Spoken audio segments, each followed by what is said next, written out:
Welcome back to Grassroots Media, and welcome back to this week's edition of the Gary's Paint Body Shop Shawn Jones Show, where we cover everything on Rebel Hill with the South Green Rebels football team. As always, I'm joined here with head coach Shawn Jones. Coach, how are we doing this evening? Doing fine. Got to talk about Friday night.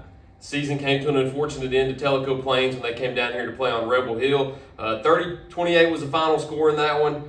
Just take me through it all. I know you had a great offensive output, had 4 touchdowns, 2 from Nash Rader, 1 from Trip Neeson, and 1 from Trey Gentry, and you had another great offensive night from Jacob Susong, but fell by the wayside in the end. So just talk about the whole night in total. Well, it was just a tough old game. They were 6-4, but they're the best 6-4 team we've seen all year. And it's kind of crazy this year. Looks like Region 2 was a lot better than us, and we really didn't think so. But we still feel like we were better than that team. They were huge. It was hard to get off the field.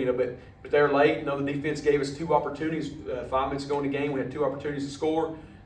Just couldn't get it done. But boys played hard. We played hard all the way to the end. So.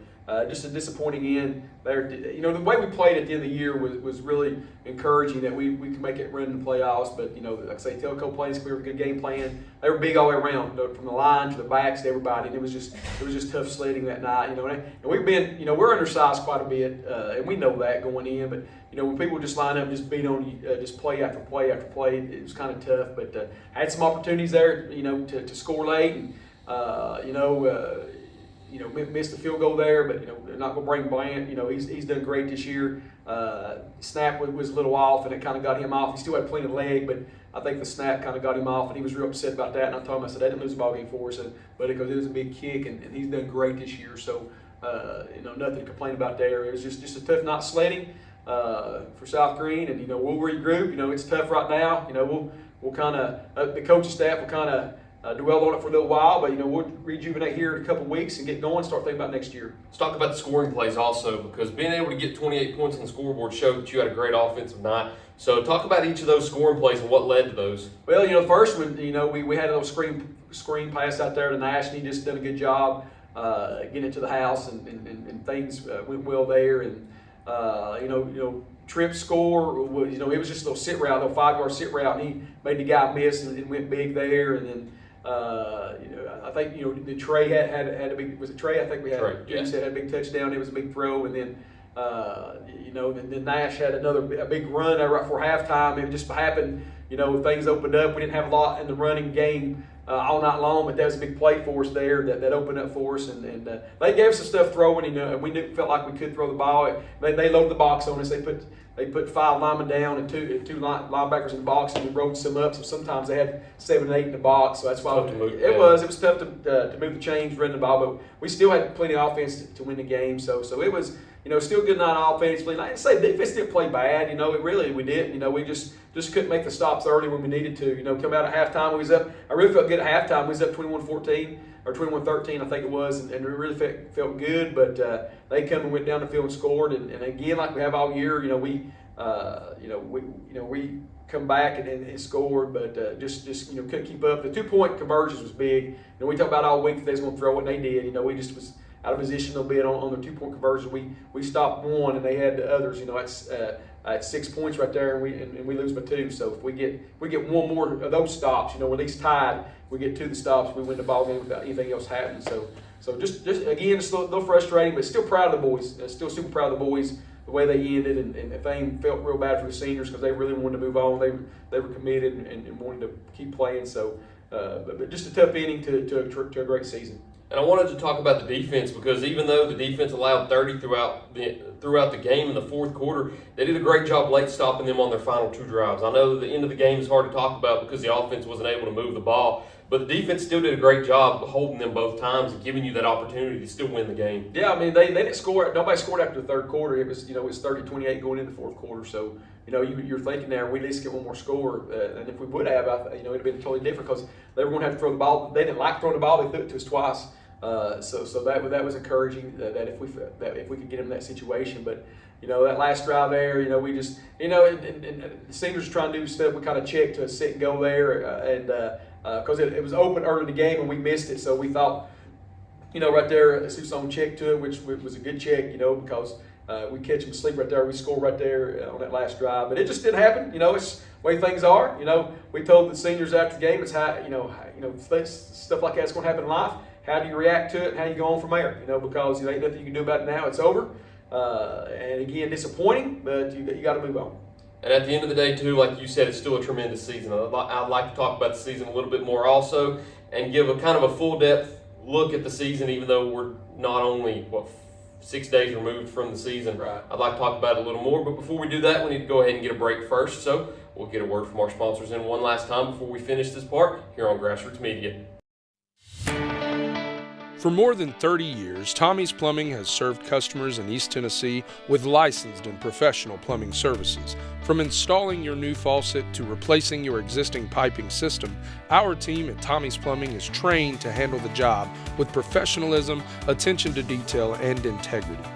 By offering warranties on most products installed by our technicians, Tommy's Plumbing stands behind our work, ensuring that your plumbing needs are not only met, but that your problem is solved for the long term. When you need reliable and professional plumbing service, Tommy's is the only call to make. So give us a call today and let us show you the Tommy's difference.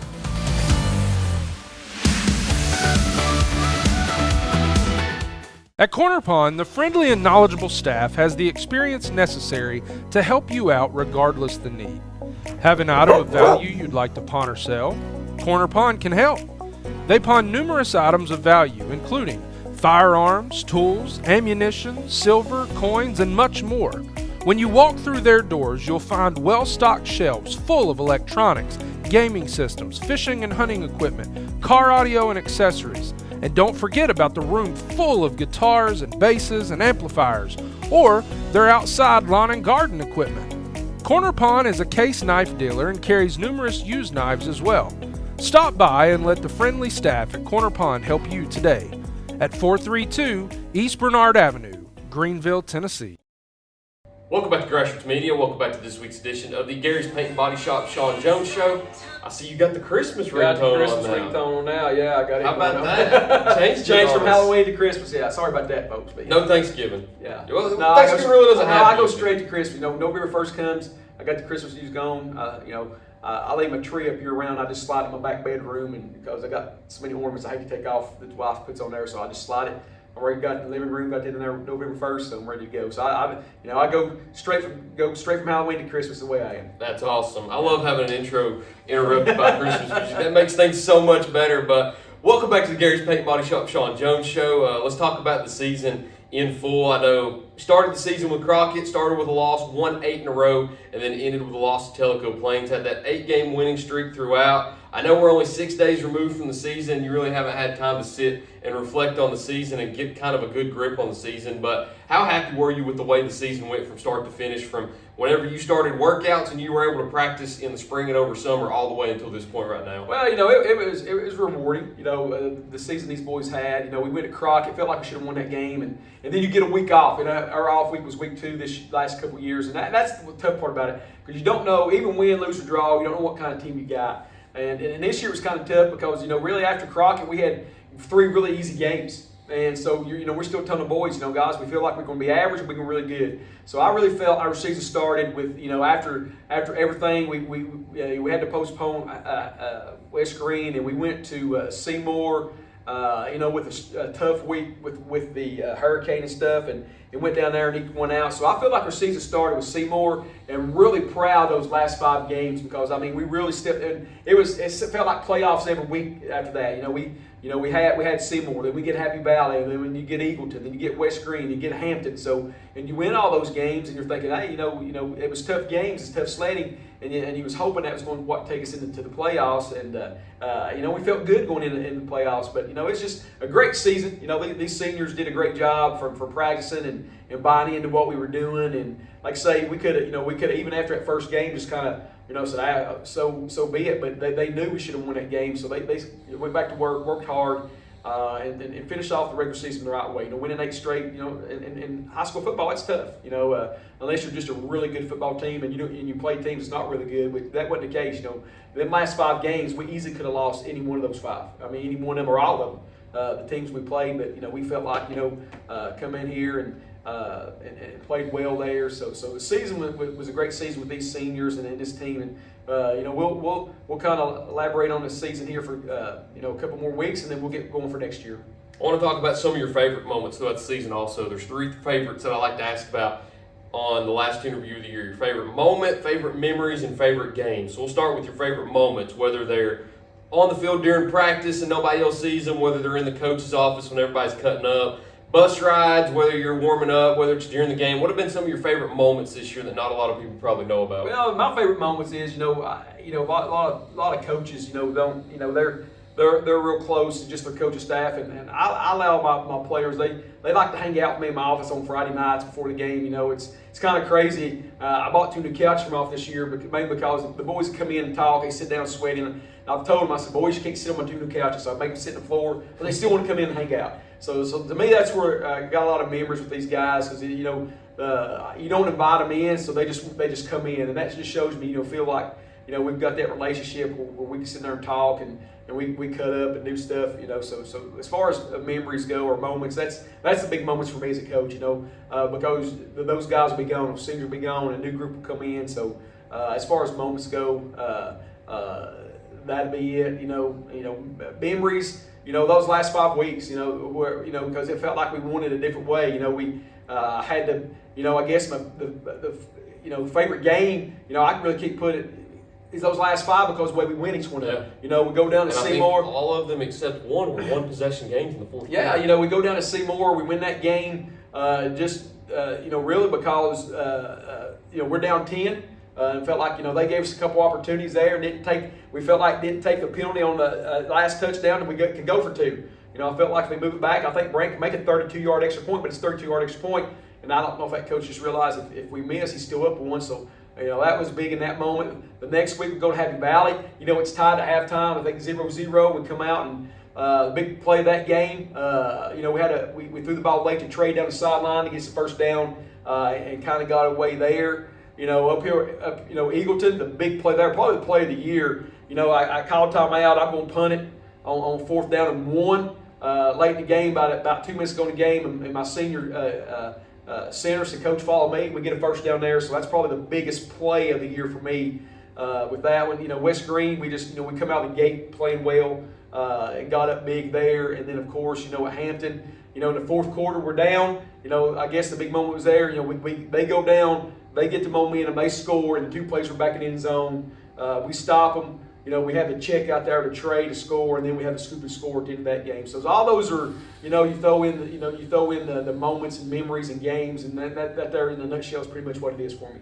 And those seniors also, we've talked about them already from, I think, after the Milk Can game, from after the Hampton game, and we'll talk about them one more time here to give them their flowers one last time. But incredible career they've had here at South Green. I know it's something I think you talked about where they leave South Green without having a losing record, whether they were playing as freshmen or on JV or just a part of the team in general. They leave here without having a losing record. And they won the conference championship, I think, is 2 times the last 2 years now. So they leave 2-time conference champions the last 2 years, county champions the last 2 years also, and I believe county champions their freshman year also. Just talk about those seniors one last time and everything they've contributed to the program. Well, it's big. Ever since I took back over in COVID year 2000, I think we're 45-17 around here. So these last few teams have not had a losing record, and that's big. It speaks a lot for these kids. Mm-hmm. So what they've accomplished, and I always tell them, these county games are big for the rest of their life. They get the bragging rights when they leave their seniors, and winning the conference was big for them. We'll get them a shirt made, and they can have that for the rest of their life. They won it outright, so they get a shirt. They won it outright, so I'm getting them a shirt. So just the memories you make, and